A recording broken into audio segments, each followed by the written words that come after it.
Welcome to BPTV. I'm your host, Andy Amrine, and guess where we are? We are back at the Bethel Park Farmers Market.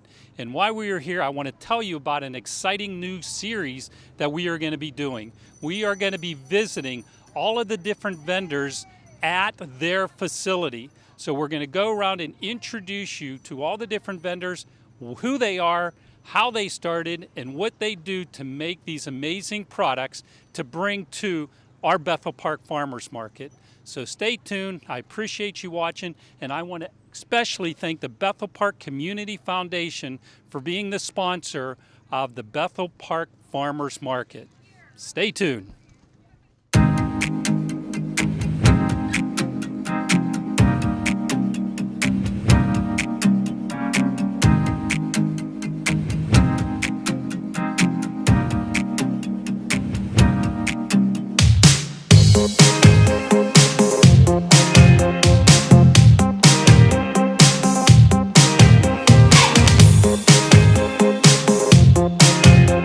Good morning, Ron. How about introducing your family and looking forward to getting to know about your family and your business there. Well, I'm Ron Slope. This is my youngest grandson, Blake. Hi, Blake. And my lovely wife, Kathy. Hi, Kathy. Hi. Okay, beautiful area we're in, but why don't you take us back to the beginning? I mean, I know you've been doing this a few years, but how about telling us how you met, what you guys have been doing for the last 40 years or so? Well, we've been married 45. Okay, I was close. Yeah. So we met back in a cherry orchard, and back many, many years ago. Okay. We got married in 1976. At that time, we were farming. Okay. We farmed 150 acres of fruits and vegetables, raspberries, blueberries being one of the products that we grew. From there, for myself, I did that for 15 years. Screwed up my back, had back surgery, just sold the farm. All right. And went back to school at Penn State University and got an engineering degree. From there, I worked for York International, traveled worldwide for 9 years. Okay. Left that industry after 9 years and went to work for Penn State. Retired from Penn State after 15, 16 years with Penn State. We decided when we retired we wanted to be close to the grandkids, so we moved out here, bought a small farm, planted the black raspberries and blueberries, and of course we've had bees since 1975. We had them for pollination purposes for the farm, and we moved our bees out here, and so we've been doing this for 4 years. We moved out here in 2017. And Kathy, how about you? Like he said, we had a farm. We had the farm, and actually 2 farms. And we did a wholesale operation, pick your own operation. We also had a farmer's market. So the farmer's market was really what I did. Okay. We opened it up when our oldest son was 5 months old. So our kids grew up at the farmer's market, grew up around parents, grandparents, great-grandparents. So it was a very good experience for them. Mm-hmm. When he screwed up his back and went back to school, I got a job working for a dentist for a couple of years, and then I got a job at Penn State, and I worked there for 24 years. So 2 Penn State alum. There you go. But early on in the 70s, and when you guys met and had the big farm, that's where you fell in love with growing fruits and vegetables and berries and bees. Yes. So, I love growing things. Okay. I would grow things all day long. Okay. The bees were a natural transition because we needed them for pollination. All right. The first year that we farmed, we rented hives, and knowing that we were going to farm for a while, I said, this is foolish. So then we bought the hives, and then grew our apiaries from there. Okay. Well, how hard is it to have bees? Tell me a little bit about the process. I know how important they are to growing things, but did you always, when you were little, know about bees, or is this something that after you bought the farm you decided you got to learn about bees? Yeah, I guess when I was 14 I went to work on a fruit farm, and that was my first introduction to bees. We would get a trailer load of bees in to pollinate the apples and cherries and peaches, and that was my first experience, which was scary. Okay. We all know they have that thing on the back end called a stinger, but we moved the bees. in and out of the orchard. That was my first experience. But then when we got into farming ourselves, we needed them for pollination. So from there, it was just a natural transition to start working with bees and learning about bees. As far as the work goes, there is a fair amount of work. My wife will tell you that I spend a lot of time in our apiaries. Certain times of the year, this is one of them. We're slowing down now, but May is traditionally one of our busiest to try to keep our bees from swarming and making sure they have enough room to grow as they prepare for nectar flow. Is this a daily process of you working with the bees? Do you have to do it every day, or just? Pretty much with as many hives as we have, we do work bees almost every day. You know, I'm in one of the apiaries every day doing something to them. How many hives do you have? Something over 100. Out here, we have them pretty much stationary. We keep bees here on the farm, basically to pollinate our raspberries and blueberries. And then the other locations are just out together, different types of nectar. Now, when you use them to pollinate your berries, is this you actually pick up a hive and put them in the berries, or do they just normally you open them up and they fly over there themselves? Or yeah. How does it work? What we do is we'll have them in a close proximity. In here for the raspberries, our apiaries is behind us, and they're probably 200 feet from where the raspberries are. This is a frame of capped honey. That's what the bees do all summer. They bring in nectar, and then when it's below 18% moisture, they will take and cap it. Once it's below 18% moisture, it'll last forever. So if you look at this frame here, a couple things you can see is, one is, here's a bee bringing in pollen. You see the pollen sacs on its hind legs. That's the yellow you see right there. This in the center, this is all pollen. This on the outside is honey. On this frame right here is the queen. You can see how she's much bigger than all the worker bees. And we do this, and it does have a blue mark on her. This queen is last year's queen. The cap cells you see here are basically brood. We call them brood frames. And behind all those cappings are baby bees. These bees are really gentle this morning, really calm. There's three types of bees in a hive. You have the queen, which basically her function is to lay eggs. She will lay somewhere around 1,500 eggs a day during the summertime. Then you have the drones, which are the male bees. Male bees don't have stingers, so you don't have to worry about them. Their main purpose is to mate with the queen. Then you have the worker bees, which are all females. So the worker bees are the ones that go out and gather the nectar, gather the pollen. And during the summer, they will live about 6 weeks. They basically work themselves to death. During the winter, they will live 5 or 6 months, sometimes 7 months over the winter, because basically in the wintertime, they're to protect the queen. Basically, they hang out in the hive, get ready for a spring buildup. Amazing. It's just amazing just hearing you talk about them and how they actually do. Well, with the honey itself, how often do you harvest the honey from the hives? So depending on the blooms, we will harvest our honey several times a year. So, for example, the black locust, which was the tree just bloomed here recently, we take that honey off and we will mark it as such and set it aside. Then we'll take the honey through the summer, and then we'll take off what we call it late summer wildflowers. So basically a wildflower, we take that off towards the end of August before we get into the goldenrod and Japanese knotweed. Okay. Yeah, then we'll take off this one as well. We take off the black locust.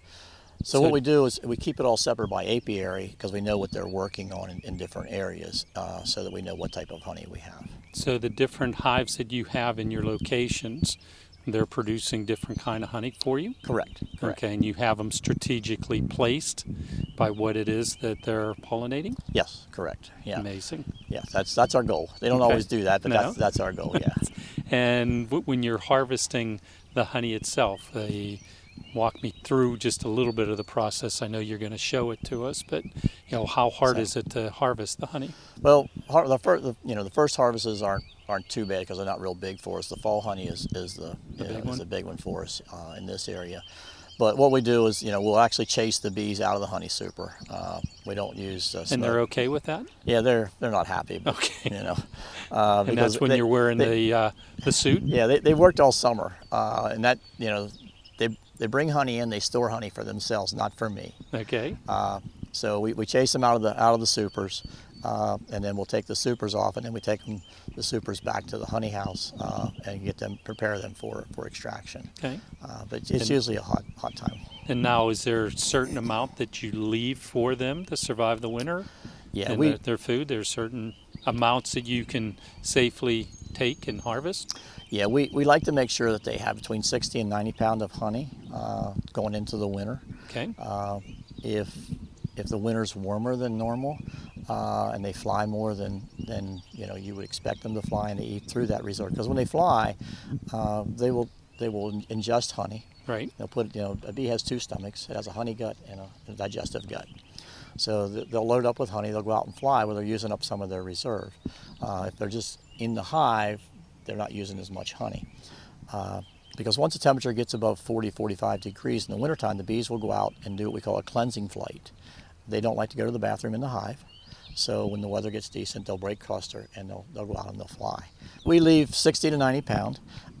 We check our hives starting in late December, early January.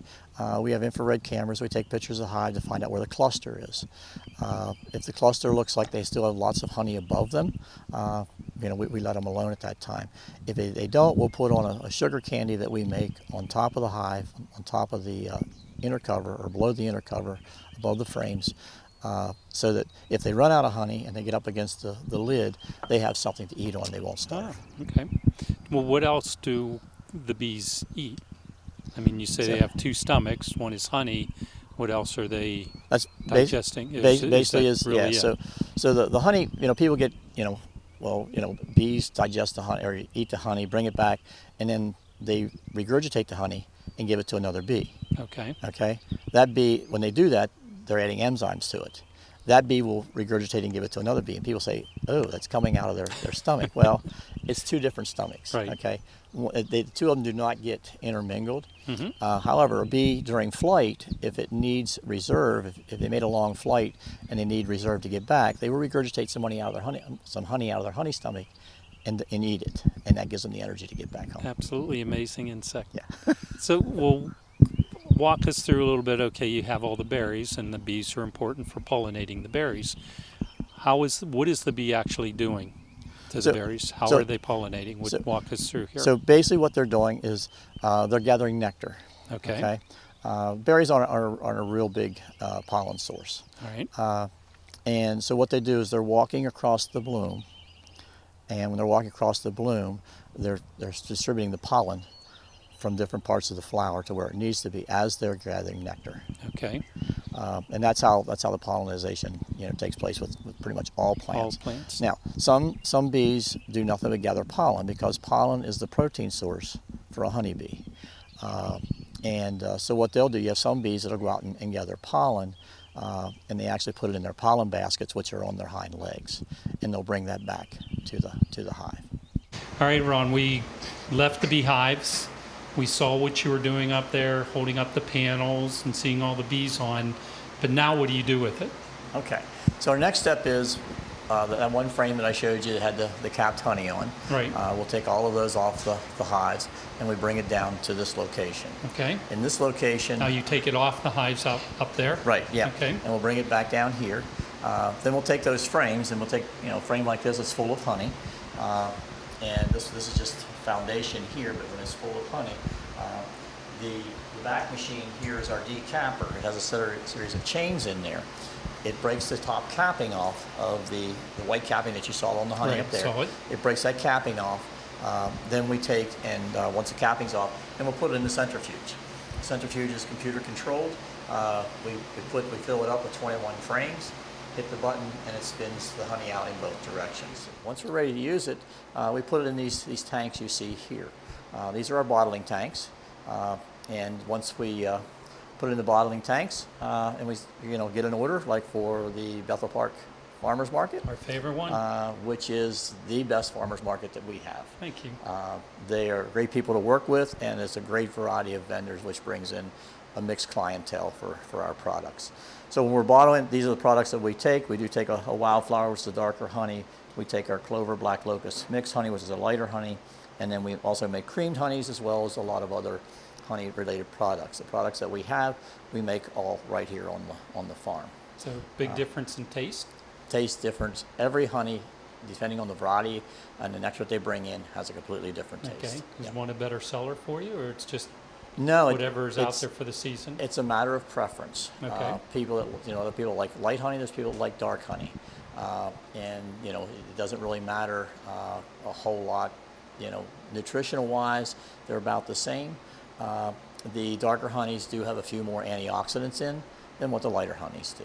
So, other varieties that you have at the Bethel Parks Farmers Market, and you're saying it's one of your favorite ones, which is great. It should be. It's an amazing market. How many different varieties are you bringing to the farmers market? Honey wise, we have five. I think 5 different types of liquid honey right now. Okay.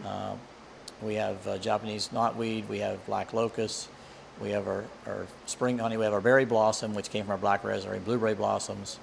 We have our spring honey, and then we have the late season wildflower Okay. honey. And then we have the creamed honeys, as well as lip balms and honey sticks. And we have the food wraps, reusable food wraps, soaps, all stuff that we make here. Nice. Yeah. I'm looking forward to seeing you again this Tuesday. We're Favorite reason to come down. Yeah, we're planning on being there. Like I said, that is our favorite market, and it's just a great market. Okay, so with the berries itself, how many plants do you have? I don't know. We have somewhere between about an acre and a half right now Okay. of black raspberries. So we got into the black raspberries because we needed an earlier crop than what some of our vegetables were. We didn't buy any products to wholesale at our market, Okay. from wholesale to resell at our market. So we got into berries because it was an earlier season, early crop. an early season crop. Okay. And tell us about the berries. How many berries will you get off of one plant? Let's start with that. Yeah, it depends on the variety, and we're hopeful that we get 2 to 3 pints per plant. Okay. And is there just one harvest a year? Well, yeah, it's one harvest. The harvest usually runs from the last week of June to about the middle of July. Okay. Because the berries bloom over an extended period of time. For example, 2 weeks. You're picking ripe berries. You got to wait for other ripe berries to ripen to go back in and pick that again. So you just keep moving across the field as you need to. Okay. Now, did you grow these berry? Are they bushes, plants? What do you refer to them as? I call them plants. But Okay. yeah, some people On call a them berry bushes. plant, did you grow these from seed? No, or- we buy tissue culture plants. Okay. And there are some people that sell, they'll go through, because raspberries have a tendency to take root wherever the cane touches the ground. Okay. They will take root, and some people will dig those plants and replant them. We don't. One of the biggest problems we have with black raspberries is our viruses. Even though this is a beautiful countryside, it's not very conducive to growing black raspberries. Oh. Okay. There's too many wild black raspberries, there's too many red raspberries, and there's too many blackberries. All of them convey viruses. All of them harbor aphids, which have wings and fly, which bring viruses from one plant to another. They also produce spores. Spores get airborne at certain times of the year, and they all end up in my raspberry field. Wow. So this is something you're looking at daily, walking up and down, trying to keep ahead of the funguses and the disease and the insects? Yeah, it's a everyday chore for me. My wife will tell you I spend a lot of time in the raspberries. Okay. Because I'm just trying to stay ahead of it, knowing what I'm facing, to try to stay ahead of any issues that we may encounter. Now, during the winter time or early spring, the frosts and so forth, weather is always a concern for you on the plants also? It is. The one variety we had some winter damage. You call it winter damage, but basically it's that spring damage where things start to grow. And being that some of them are shallow rooted, they're very sensitive to that cold temperature. So these are all things we're concerned Now, about. do you cover them or heat them or anything? Or We don't. No, Yeah, we it's all planted just- them. We planted them on the it's hillside in here. God's hands. So yeah, we planted them here on the hillside so that they'd be hopefully above some of the frost area. Yeah. So it's time to get the new field planted. Right. So you're just rotating to make sure you never run out of something to sell or for your grandchildren to eat. Correct. Yeah. Now, do they help you by harvesting or do they eat everything? What do you do, Blake? Do you like to eat berries? What's your favorite berry? blueberries. The blueberries. Why do you like the blueberries? Do you put them on toast or bread, or you just eat them right off the bush? Just eat them right off the bush. There you go. And when we do pick your own, does everybody have jobs? Yes. So you work on the farm here. So you work for food? No? You get paid? Nice. You got a good job then. Are these your favorite grandparents? They are Yes. today? I love it. Good answer. So Ron, what are berry bushes? What kind are these? You got different growth spurts. What are we looking at on these? So these are black raspberries, Okay. and there's several different varieties of black raspberries we grow, Bristol, Jewel, and Niwot. These have just gone through their bloom cycle. So what you're looking at is we have the floricanes and we have primocanes, which are the new green shoots you see here. So it takes 2 years for a plant to grow and then to become fruiting on the second year, and that's what we're looking at here. So how old is this plant? This right here this is 1 year growth. This is new growth here. Next year, this will actually look like this. These. Yes. So what we do is we pick the floricanes this year. Once the floricanes are picked, and you can see the different color in those. They're a little reddish versus the nice light green here. I crawl down the row and I remove all the old floricanes. And that's just necessary in order to maintain the vigor of the plant and also to keep it from being a vector or a host for viruses. And what time of year do you do that? Right after harvest. So Okay. about the third week of July when it's 90-some degrees out, I'm out here crawling down the rows pulling out these canes. The next trimming that we do on these plants will be when the primocanes get to about this height, we will go through and top them. And that's basically to keep them under control and also cause lateral growth to produce. That'll become our fruiting surfaces for next year. All right, Ron, we're in the blueberry patch, and a nice looking patch. You have different kinds of blueberries. Yeah, we have two varieties of blueberries, Rika, which is our earlier variety, and then the Blu-ray will come in about a week and a half, 2 weeks later. Is there a lot of different care that you need to do for the blueberries compared to the raspberries? Yeah, the care is completely different. As you can see, there's no weed fabric here. We do mulch with sawdust, maintaining the pH around 5 to 5.4 is a battle. But the sawdust, by breaking down slowly, does help to keep the pH down. How about the life cycle? Was it 7 years, or are they a longer, shorter life cycle? Blueberries, if pruned properly and maintained the fertility level and the pH, you're probably looking at 30, 40 years. Wow. These plants are 4 years old, and you can see they're about 4 foot high. They will be about 6 foot high when they are fully mature. Now the two varieties, you said one's an earlier harvest. What time of year is that?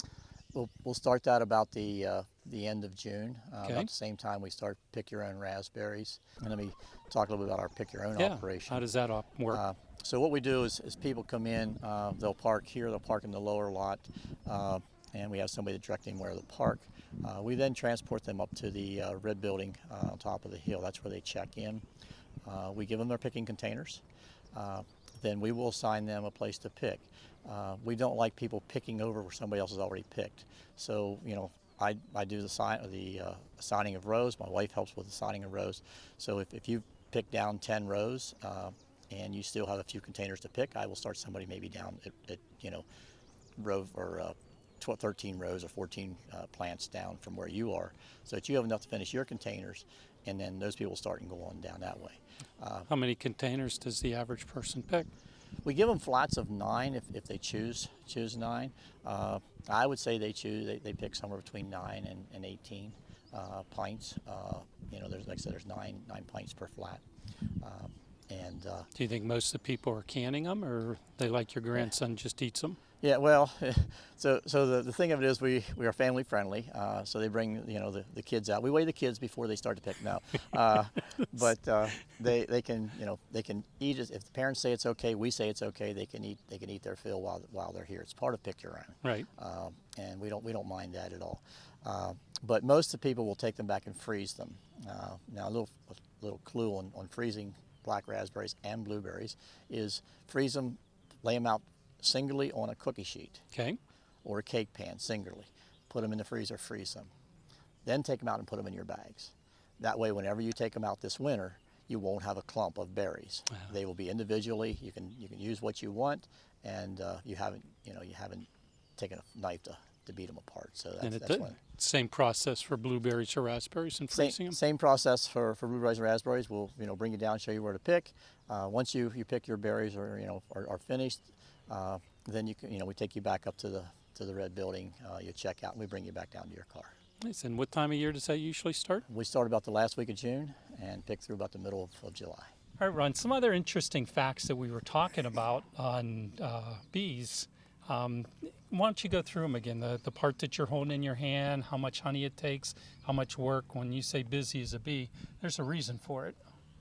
There sure is. The one thing we're talking about here, this is some burr comb that we've taken out of a hive. Okay. And the purpose of that was to show you that, number one, is this is how they go about building their honeycomb in complete darkness. The other thing about this is that for every pound of wax that the bees make, it takes 15 to 20 pounds of honey. So if you stop and think that if we take off, 80 pounds of honey off of each hive, Right. they're using a lot of honey for their internal operation as Right. well. Plus they eat that for their energy source. So it's just amazing how much honey they do and how much work they do as a colony. Now you were showing us the jar of honey, a Correct. basic one that you're selling at our Bethel Parks Farmers Market. Right. Okay. How much honey is that? That's It's 1 pound. 1 pound. And how much the bee to make that 1 pound of honey is what? So a bee, in order for the bees to make 1 pound of honey, they have to visit 2 million flowers. 2 million flowers for 2 1 million pound of honey. For 1 pound of honey. Okay. Now, put that in perspective. A honeybee, a worker bee only lives 5 to 6 weeks during the summer. During their lifetime, they bring in 1/12 of a teaspoon of honey. So that's a lot of bees. That takes a lot of bees to make 1 pound of honey. And Yes, that's why we need so many bees in the world, that's correct. just Yep. to do it. Yep. So just I'm fascinated by numbers and pounds and all that. That's just I can't comprehend yet all of that you just put into poundage and so forth of it. It's fascinating. It really is. Absolutely Yeah. fascinating. But Kathy, Ron, I can't thank you enough for sharing with us, our viewers and so forth, on your operation. And I really look forward to seeing you every week, Tuesdays at the Bethel Parks Farmers Market. I mean, we've been doing that a lot of years. I know you guys have been participating in that farmers market for years and years, and that has to be an important part of your survival of your farm, though, is selling it at the farmers markets. Oh, it sure is. I mean, and again, as I mentioned before, it's the best farmers market that we attend, and it is what maintains, keeps us going. We do have the pick your own operation for Right. berries, but for our honey sales, it's the farmers market. After season, our honey sales are either people can order it online, we ship it, or Okay. they can come out here to the farm and purchase it directly from us. Okay, so they could come in year or join the winter months and so Yep. forth. You'll sell it here, or we'll share your information with them, and you can just ship it to their house. Yes, sure will. So, because you are a year-round operation, We are. even though you're not, working with the bees and the berries, but the business doesn't ever stop. It does not. Yeah, Okay. because- Any other last comments or anything that you want to share with? coming out. Well, thank you for being part of the Bethel Parks Farmers Market. It's important to us, and I'm glad to share your story with our viewers so they know why it is so important to come and see you every Tuesday at our farmers market. And hopefully, after they see this, they'll say, "Oh, you're the movie stars." There you go. Well, thanks, Andy. Thank All you. right. See you on Tuesday. All righty, we'll be there.